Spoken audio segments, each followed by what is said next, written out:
প্রকাশ্য দিবালোকে যেভাবে হত্যা করেছে, এই বর্বর হত্যাযজ্ঞের নিন্দা জানাই এবং এই জাতীয় হত্যাকাণ্ড এবং সাম্প্রদায়িক দাঙ্গা সৃষ্টি উস্কানিমূলক সকল তৎপরতার বিরুদ্ধে দেশবাসীকে সজাগ থাকার উদাত্ত আহ্বান জানাই। সংগ্রামী সাথী ও বন্ধুগণ, আজ এ কথা বলতে কোনো দ্বিধা নেই। বিগত জুলাই এবং আগস্ট মাসে বাংলাদেশে যে বিপ্লব সংঘটিত হয়েছে, এই বিপ্লব এবং অভ্যুত্থান এদেশের মানুষের বহু ত্যাগ, কোরবানি, আত্মত্যাগের মাধ্যমে অর্জিত হয়েছে। এখানে বহু অংশীজন রয়েছে বিপ্লবের।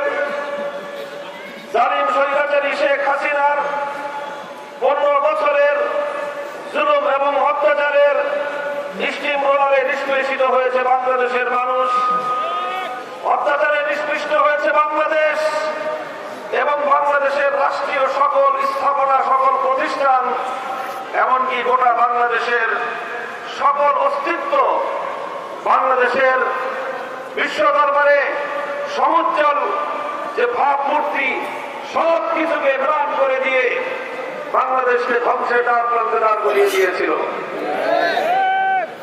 এই দীর্ঘ অত্যাচার, অবিচার এবং হত্যাযজ্ঞে অনেকেই ক্ষতিগ্রস্ত হয়েছে। তবে সবচেয়ে বেশি যে শ্রেণী শেখ হাসিনা এবং তার ফ্যাসিবাদের আক্রমণের শিকার হয়েছে, শ্রেণী হিসেবে তারা সবচেয়ে বেশি হলো ইসলামী জনতা, এদেশের আলেম সমাজ।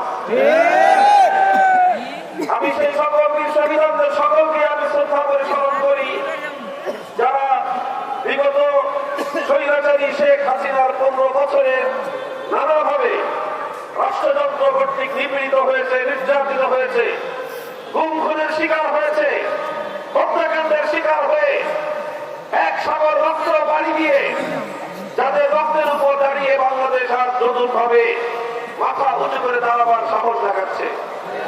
সংগ্রামী সাথী ও বন্ধুগণ, 2013 সালের 5ই মে ঢাকা সরকার দপ্তরে হেফাজতে ইসলাম বাংলাদেশ আহত আল্লাহ নবীর ইজ্জত সংরক্ষণের ঈমানী দাবিতে সমবেত তৌহিদি জনতা রাতের অন্ধকারে ঘুমন্ত অবস্থায়, কেউ তাহাজ্জুদরত অবস্থায়, সম্পূর্ণ নিরস্ত্র অবস্থায় তাদেরকে বিনা কারণে উস্কানিমূলক ভাবে লক্ষ লক্ষ রাউন্ড গুলি নিক্ষেপ করে ঢাকার রাজপথ মতিঝিলকে, শাপলা চত্বরকে রক্তে ভাসিয়ে দিয়ে হেফাজতে ইসলামের আলেম ওলামাদেরকে, এদেশের ইসলাম প্রিয় ইসলামী আন্দোলনের কর্মীদেরকে যেভাবে হত্যা করা হয়েছে, ইতিহাসে তার নজির বিরল। যদি 2013 সালে এদেশের সকল শ্রেণী এবং পেশার মানুষ ঐক্যবদ্ধ হয়ে হেফাজতে ইসলামের আলেম সমাজের পাশে দাঁড়াতো, তাহলে বাংলার ক্ষমতার মসনদে শেখ হাসিনার মতো দানব তৈরি হতো না। সেই ঘটনার সূত্র ধরে বলতে চাই, 2013 সালের এই বর্বরতার পরেও, এই গণহত্যার পরেও শেখ হাসিনা এবং আওয়ামী লীগকে প্রশ্রয় দেওয়ার কারণে বাংলাদেশের সুশীল নামীয় যেই শ্রেণী আওয়ামী লীগ এবং শেখ হাসিনাকে সমর্থন জুগিয়েছে, প্রশ্রয় দিয়েছে, তাই 2024 সালে শেখ হাসিনার দানবীয় হত্যাকাণ্ড পরিচালনা করবার জন্য পরোক্ষভাবে সহায়কের ভূমিকা পালন করেছে। সেই সূত্রে আজ আমি বলতে চাই, বিগত এপ্রিল মাসের 18 তারিখ এই ফরিদপুরের মধুখালীতে আশরাফুল ইসলাম খান এবং আসাদুল ইসলাম খান নামে আমার 2 মুসলিম যুবককে যেভাবে সাম্প্রদায়িক উগ্র হিন্দুত্ববাদী গোষ্ঠী সম্পূর্ণ সুপরিকল্পিতভাবে হত্যা করেছে, যদি তখন এই হত্যাকাণ্ডের বিরুদ্ধে যথাযথ বিহিত করা হতো, যদি তার বিরুদ্ধে যথাযথ ব্যবস্থা গ্রহণ করা হতো, তাহলে গতকালকের চট্টগ্রামের এই মর্মান্তিক আইনজীবী হত্যার ঘটনা ঘটত না। গতকালকের এই ঘটনার পর আজ গোটা বাংলাদেশ হতবাক। বাংলাদেশের একটি দেখবার মানুষ বা ক্রুদ্ধ একটি দেশের আদালত পাড়ায় যদি একজন সরকারি আইনজীবীর জীবন নিরাপত্তা না থাকে তাহলে বুঝতে হবে এই উগ্র সাম্প্রদায়িক গোষ্ঠী কতটা ভয়াবহ এবং কতটা দুর্ব্যর্থ এবং কতটা আগ্রাসী ভূমিকায় তারা পরিণত হয়েছে। আমরা বহু আগেই সব সতর্ক করেছিলাম, ইসলামের বিরুদ্ধে আমরা বছরের পর বছর কথা বলেছি। এই ইসলামকে যদি তাদের অগ্রযাত্রাকে যদি রুখে না দেওয়া যায় বাংলাদেশের স্বাধীনতা বিপন্ন হবে। জাতি ধর্ম নির্বিশেষে বাংলাদেশের সাম্প্রদায়িক সম্প্রীতির এই স্থিতিশীল পরিবেশ, এই পরিবেশকে ওরা জাহান্নামের আগুন নিয়ে জ্বালিয়ে পুড়িয়ে সরকার করবে। আমরা অবাক বিস্ময়ে তাকিয়ে আছি বাংলাদেশের বিচার ব্যবস্থার দিকে, সর্বোচ্চ আদালতের দিকে। এখনো ইসলামকে নিষিদ্ধ করা হয় নাই। আজ আমরা ফরিদপুরের গণসমাবেশ থেকে ঘোষণা করতে চাই, এই ইসলাম নামক সাম্প্রদায়িক উগ্র জঙ্গিবাদী গোষ্ঠীকে যদি নিষিদ্ধ না করা হয় বাংলার মাটিতে ইসলামকে অবাঞ্ছিত করতে, উৎখাত করতে যা করতে হয় আমরা নিজেরাই করব।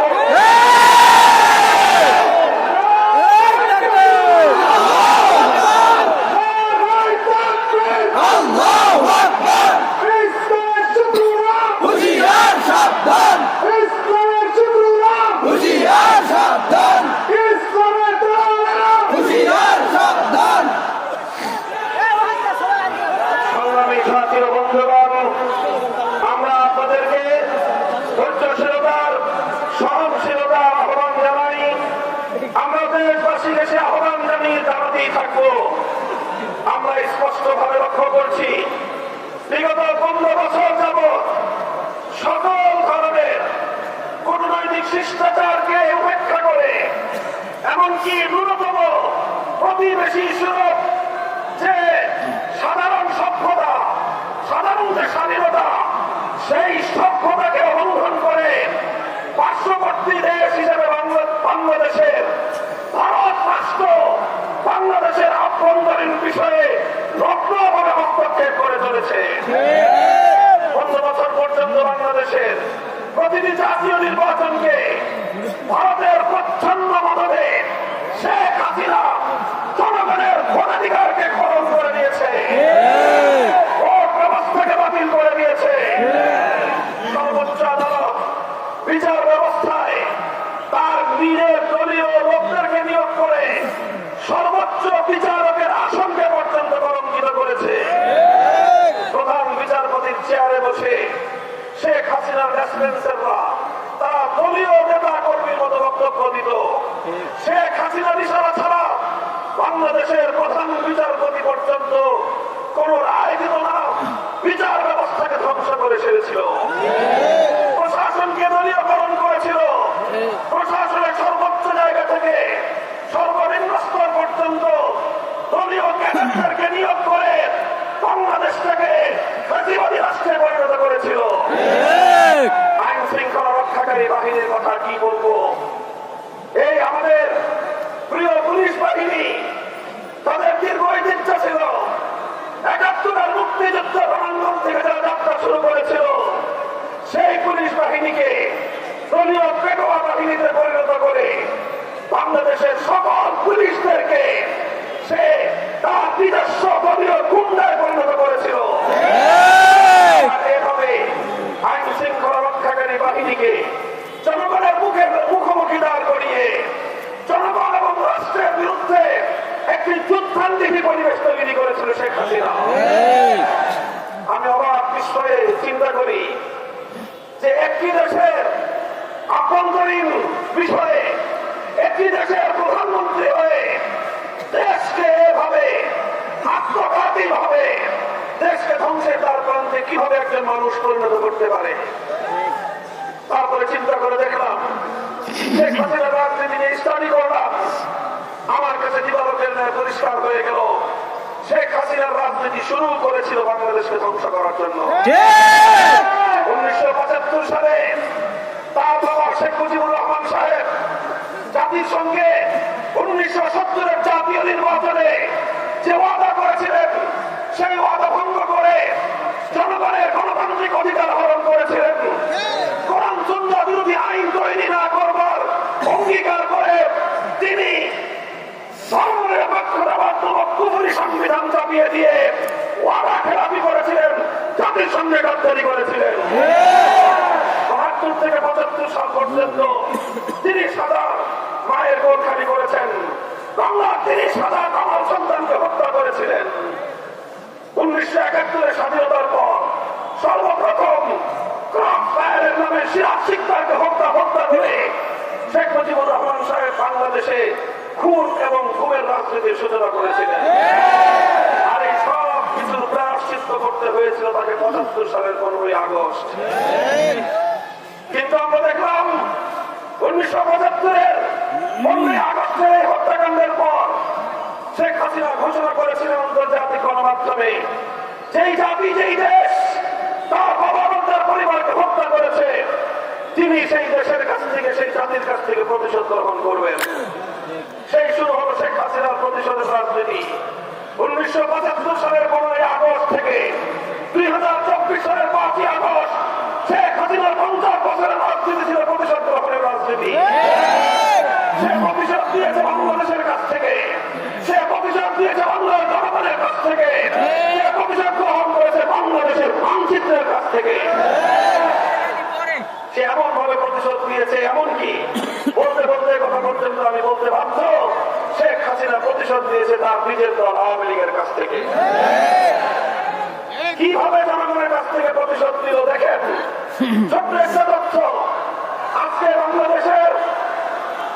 বাংলাদেশের অনেকগুলো ব্যাংক, কতগুলো ব্যাংক, সংবাদ মাধ্যম এবং সাধারণ জনগণ যারা ব্যবসায়িক কাজে ব্যক্তিগত কাজে ব্যাংকিং করতে হয় আপনারা নিজেরাই ভুক্তভোগী। ব্যাংকগুলোতে গেলে ১০,০০০ টাকার চেক পাস করবার সামর্থ্য নাই। কোটি টাকার ডিপোজিট আপনার, ব্যাংকে যাবেন আপনাকে বলবে যে মাসে মাসে ৫০,০০০ টাকা করে নিয়ে যান। আপনি বলেন ১ কোটি টাকা যার ডিপোজিট, সে যদি প্রতি মাসে ৫০,০০০ টাকা করে নেয় তার নাতিপুতিরাও এই টাকা ভোগ করে যেতে পারবে না। এই হলো দেশের ব্যাংকিং সেক্টরের অবস্থা। অর্থনীতির ভিত খসিয়ে দিয়ে গোটা বাংলাদেশটাকে ৮ কোটি অর্থে তলাবিহীন ঝুলিতে পরিণত করে গিয়েছে শেখ হাসিনা। কিভাবে করেছে? মেগা প্রজেক্টের নামে মেগা দুর্নীতি করেছে। ৩০,০০০ কোটি টাকার নামে পদ্মা সেতু করে ২০,০০০ কোটি টাকা পাচার করেছে।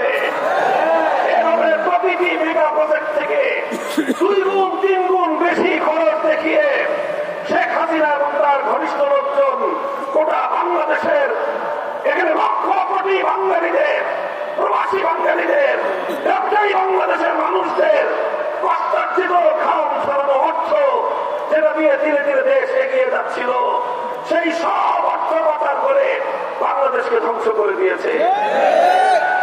আমি চিন্তা করি একটা মানুষ তাও বিধবা,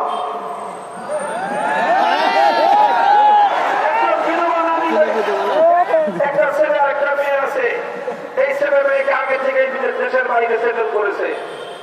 আর একটা বোন ছিল, এই মহিলা প্রায় ৮০ বছরের কাছাকাছি, তার এত হাজার হাজার কোটি টাকা দুর্নীতি করবার এবং পাচার করবার প্রয়োজনটা কি ছিল? আমার কাছে মনে হয়েছে আসলে টাকার লোভে শেখ হাসিনা অর্থ পাচার করে নাই, সে বাংলাদেশের কাছ থেকে প্রতিশোধ গ্রহণ করতে চেয়েছে। বাংলাদেশের অর্থনীতি ধ্বংস করাই ছিল তার উদ্দেশ্য। বাংলাদেশ যেন বিশ্ব দরবারে মাথা উঁচু করে দাঁড়াতে না পারে, বাংলাদেশ যেন চিরদিন ভারতের গণতন্ত্র একটি অঙ্গরাজ্যের মতো থাকে, সেটাই ছিল শেখ হাসিনার রাজনীতির প্রধান কথা।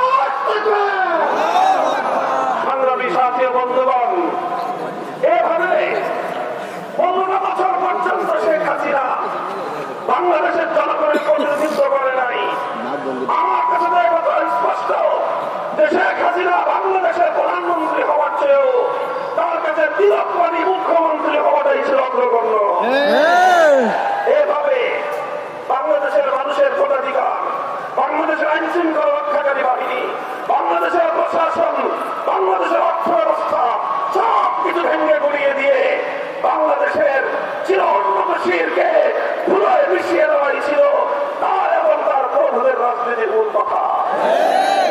আজ শেখ হাসিনা এবং তার ফ্যাসিবাদী সরকারের পতনের পর যখন বাংলাদেশ আবার ঐক্যবদ্ধ হয়ে ঘুরে দাঁড়াবার প্রয়াস শুরু করেছে, বাংলাদেশের অর্থনীতি যখন আবার তিল তিল করে দানা বাঁধতে শুরু করেছে, বাংলাদেশ যখন আবার ঐক্যবদ্ধভাবে সামনের দিকে অগ্রসর হওয়ার জন্য একটি ট্র্যাকে ওঠার চেষ্টা করছে, বারবার সেই পতিত ফ্যাসিবাদী স্বৈরাচারী সরকার এবং তার অভিভাবকরা, তার প্রভুরা দেশের সীমান্তের বাইরে থেকে আমার বাংলাদেশের অভ্যন্তরে অস্থিতিশীলতা সৃষ্টি করে, দেশের মধ্যে গোলযোগ সৃষ্টি করে আবার তারা ক্ষমতার মস্তদে ফিরে আসবার দিবাস্বপ্ন দেখছে।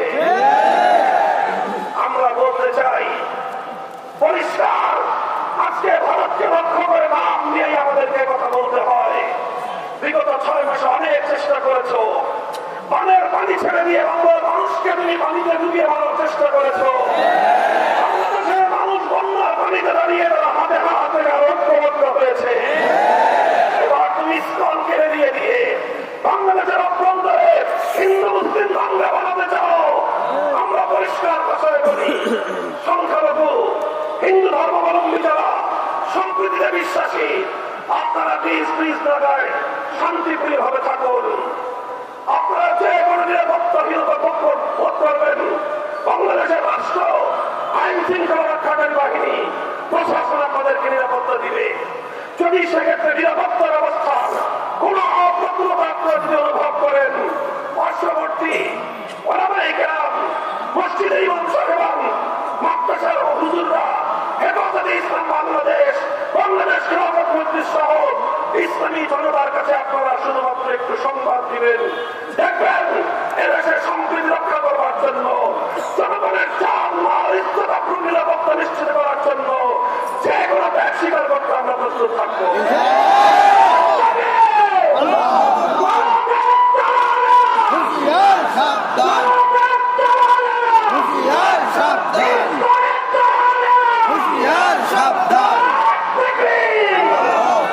আমরা বাংলাদেশের এই অন্তর্বর্তীকালীন সরকারের কাছে স্পষ্ট দাবি জানাতে চাই, সব বিষয়ে স্বাভাবিকতাকে ফিরিয়ে আনবার চেষ্টা করুন।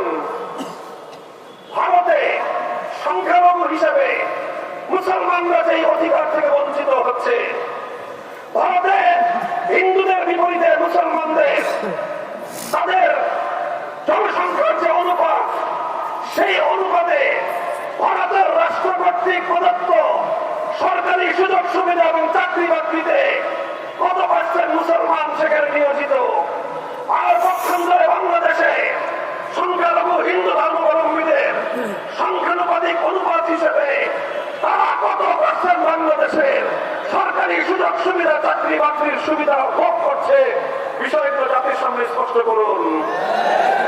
আমি একথা বলি না যে ভারত যেহেতু সংখ্যালঘু মুসলমানদেরকে তাদের প্রাপ্য অধিকার থেকে বঞ্চিত করেছে, কাজেই তার প্রতিশোধ দিতে বাংলাদেশের হিন্দুদেরকে প্রাপ্য অধিকার থেকে বঞ্চিত করা হবে, এই ধরনের সাম্প্রদায়িক কোন দাবি অতীতে আমরা করি নাই, আজও করছি না, ভবিষ্যতে আমরা করব না। আমাদের স্পষ্ট কথা, সকলের সঙ্গে ইনসাফপূর্ণ আচরণ করুন। যদি বৈষম্য থেকে থাকে, যদি এমন থেকে থাকে যে শুধু হিন্দু ধর্মাবলম্বী হওয়ার কারণে ভারতের আশ্রয়ে প্রশ্রয়ে ভারতের এজেন্ডা বাস্তবায়ন করার জন্য নানাভাবে তাদেরকে পলায়ন করা হয়ে থাকে, তাহলে এখানে ষড়যন্ত্রের আভাস খুঁজে পাই আমরা।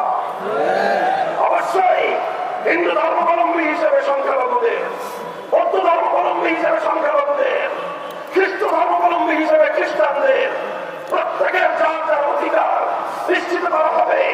এমনকি আমি এটাও বলি, সংখ্যালঘু হিসেবে মুসলিমদের থেকে তাদেরকে কিছুটা নিরাপত্তা এবং সুযোগ সুবিধা বেশি দেওয়া হোক, এটাও আমরা কোনো ক্ষোভ প্রকাশ করব না।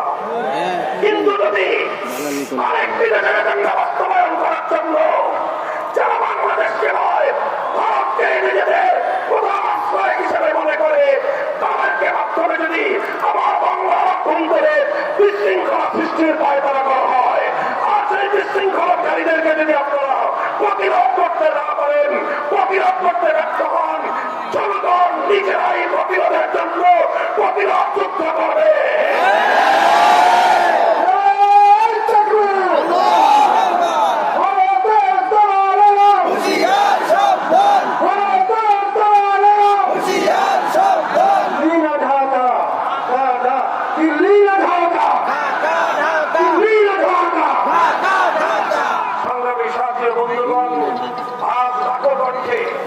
চট্টগ্রাম থেকে যে আওয়াজ উঠেছে, টেকনাফ থেকে তেঁতুলিয়ায়, গোটা বাংলাদেশ আজ অভিন্ন সুরে কথা বলছে। আর কোন সাইফুল ইসলাম হাবিব ভাইয়ের মতো শহীদের মৃত্যু আমরা দেখতে চাই না। আর কোন অযথা রক্তপাত বাংলার মাটিতে আমরা দেখতে চাই না। যেভাবে 2000 তরুণ ছাত্র যুবকের রক্তের উপর দিয়ে ক্ষমতার মসনদকে আঁকড়ে থাকবার চেষ্টা করেছিল, বাংলাদেশের ক্ষমতার মসনদ যেন আর কোন ক্ষমতাসীনদের কাছে রক্তের চেয়ে বেশি দামি না হয়। আমরা ভবিষ্যৎ সকল রাষ্ট্রীয় কর্মীদেরকে স্পষ্ট বার্তা দিয়ে দিতে চাই, জনগণের জান-মাল, ইজ্জত আবরু, তাদের জীবনের নিরাপত্তাকে সবার চেয়ে অগ্রগণ্য মনে করতে হবে। জনগণের রক্তের উপর দিয়ে ক্ষমতার মসনদে থাকবার কেউ চেষ্টা করবেন না। জনগণ যতদিন চায় ততদিন থাকবেন। জনগণের নাক, তাদের পথ এবং তাদের অভিপ্রায় বুঝবার চেষ্টা করবেন। অন্তর্বর্তীকালীন সরকারকে বলবো, একেবারে আনলিমিটেড সময়ের জন্য ক্ষমতা আপনাদেরকে দেওয়া হয় নাই। একটা নির্ধারিত সময়ের জন্য আপনাদেরকে ক্ষমতার মসনদে বসানো হয়েছে। সুনির্দিষ্ট একটা এজেন্ডা রয়েছে, সুনির্দিষ্ট দায়িত্ব রয়েছে। আপনারা প্রয়োজনীয় সংস্কার সারবেন। ফ্যাসিবাদের আগ্রাসনে ভেঙে পড়া বাংলাদেশের বঙ্গ রাষ্ট্র কাঠামোকে শুধুমাত্র জরুরি পুনর্নির্মাণ করে অতি দ্রুত জাতীয় নির্বাচনের ব্যবস্থা করবেন। লেভেল প্লেইং ফিল্ড তৈরি করে জনগণের প্রতিনিধিদের হাতে ক্ষমতা হস্তান্তর করার রাস্তায় আপনারা চলা শুরু করুন। নির্বাচন কমিশন সংস্কার করা হয়েছে, পুনর্গঠন করা হয়েছে, ধন্যবাদ জানাই। নির্বাচন কমিশনের প্রতি আমাদের উদাত্ত আহ্বান থাকবে, সকল দল এবং মতের প্রতি বৈষম্যহীন আচরণ করতে হবে। ইসলামী জনতা বিগত 50 বছর ধরে বাংলাদেশের রাজনীতিতে বঞ্চনার শিকার হয়েছে। ঢাকা বিশ্ববিদ্যালয় সহ প্রতিটি পাবলিক বিশ্ববিদ্যালয়ে ইসলামী সংগঠনগুলোকে অঘোষিতভাবে নিষিদ্ধ করে রাখা হয়েছিল। প্রতিটি পাবলিক বিশ্ববিদ্যালয়, প্রতিটি প্রাইভেট বিশ্ববিদ্যালয় সহ সকল শিক্ষাঙ্গনে ইসলামী সংগঠনগুলোর রাজনীতি করবার সুযোগ অবারিত করতে হবে। এদেশের ইসলামী সংগঠনগুলোই সাম্প্রদায়িক সম্প্রীতি রক্ষার ক্ষেত্রে অগ্রণী ভূমিকা পালন করে। বাংলাদেশ খেলাফত ছাত্র মজলিস আজ বাংলার প্রতিটি প্রান্তে প্রান্তে স্কুল, কলেজ, মাদ্রাসা, ইউনিভার্সিটি সব জায়গায় তারা কাজ করছে। এদেশের ছাত্র জনতাকে মূলত আহ্বান জানাই, আসো আমরা হাতে হাত রাখি। যেভাবে 5ই আগস্টের বিপ্লবের জন্য শহীদ আবু সাঈদরা বুলেটের মুখে বুক চিতিয়ে দাঁড়িয়েছিল, এটাই হলো বাংলাদেশ। শহীদ আবু সাঈদ বাংলাদেশের অপর নাম। এভাবে যদি আমার ছাত্র জনতা আগামী দিনেও শুধুমাত্র একটি দলকে নয়, একটি স্বৈরাচারকে শুধু নয়, গোটা স্বৈরতন্ত্রের শেকড়কে উঠে ফেলবার জন্য বদ্ধপরিকর হয়, সোনার বাংলাদেশ গড়ে ওঠা সম্ভব হবে।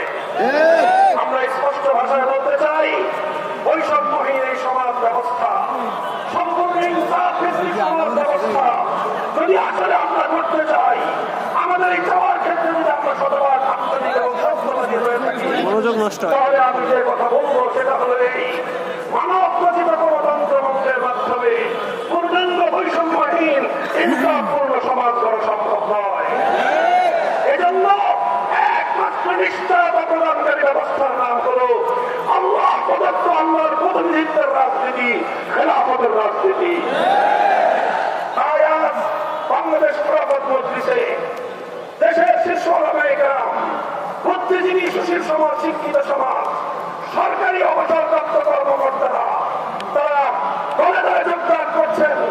আমরা তাদের সকলকে নিয়ে বাংলাদেশে খেলাফত কায়েমের এই গণ আন্দোলনকে দুর্বল গতিতে এগিয়ে নিয়ে যাওয়ার জন্য আমরা ঐক্যবদ্ধভাবে কাজ করবো ইনশাআল্লাহ। আর যোগদানকারী যারা, তাদেরকে আমি বাংলাদেশ খেলাফত মজলিসের পক্ষ থেকে সাদর সম্ভাষণ জানাই। সেই সাথে সংস্কার করে বাংলাদেশের যে জাতীয় নির্বাচন হবে, সেই নির্বাচনে জাতীয় সংসদে কোরআন সুন্নাহ বিরোধী কোন আইন যেন তৈরি না হতে পারে, সেই ধরনের কোন একটি ধারা এবারে সংবিধান সংবিধান সংস্কারের মাধ্যমে অন্তর্ভুক্ত করবার জোর দাবি জানাচ্ছি। আগামী জাতীয় সংসদে বাংলাদেশ খেলাফত মজলিসের পক্ষ থেকে একদল যোগ্য দায়িত্বশীল জনগণ জননন্দিত নেতৃবৃন্দকে আমরা জনগণের প্রতিনিধি হিসেবে জাতীয় সংসদে দেখতে চাই। এজন্য আমি